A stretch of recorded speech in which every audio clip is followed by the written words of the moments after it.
لباسی ڕیابازی لەگەڵ ئەڵقەی هەشتەمە بین کە کۆتاییە باس لە چارەسەری ڕیابازیەکەین بە پشتیوانی خۆی پەروەردگار.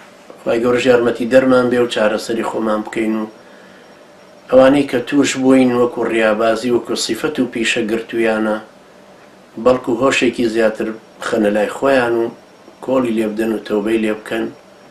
ئەوانش کە کەوتوین ویان ئەکەوین ڕۆژانە ئەکەوینە ڕیابازیەوە ئاگامان لە نەفسی خۆمان بێ و محاسەبەی بکەین و تۆبەی لەسەر بکەین و زیاتر تەقواکاریمان بەهێزکەین بەڵکو خوای پەروەردگار یارمەتی دەرمان بێ و بە سەری ئەزاڵ ببینین ئینشاءالله.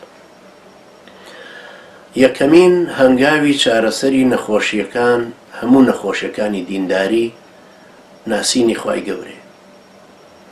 هەرچی کەسێک کە باش خوا بناسێ باشیشەی پەرست. هەر کەسێک هەستی بە خالقیەتی خوای پەروەردگار کرد و بە ئولوهیەتی خوای گەورە کرد حەزی لە پەرستن نییە بێ.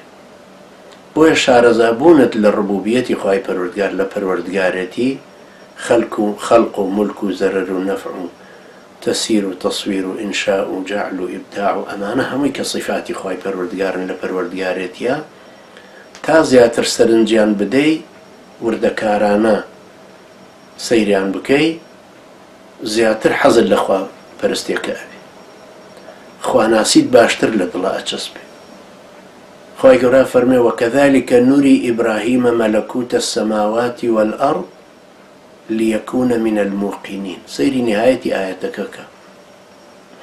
خوای گەورە ئەم سەیدنا ئیبراهیمەی هەڵبژاردووە ولقد آتينا إبراهيم الرشد. ئەم پیاوە ئاقڵەی هەڵبژاردوو بۆ پێغەمبەرێتیکەی خۆی لە هەموو ئیمتیحانەکانیشیا دەرچووە.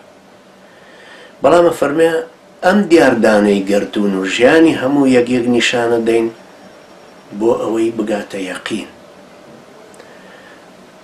ئەم خەڵکە چونکە ئێستا ئێمە هەمومان لە قەرەباڵغی شارەکانە ئەژین و مەشغوڵین بە حیاتێکی مادیەوە ئەوەمان بیر چۆتەوە سەرنج بدەینە مەلەکوت السەماواتی والأرض.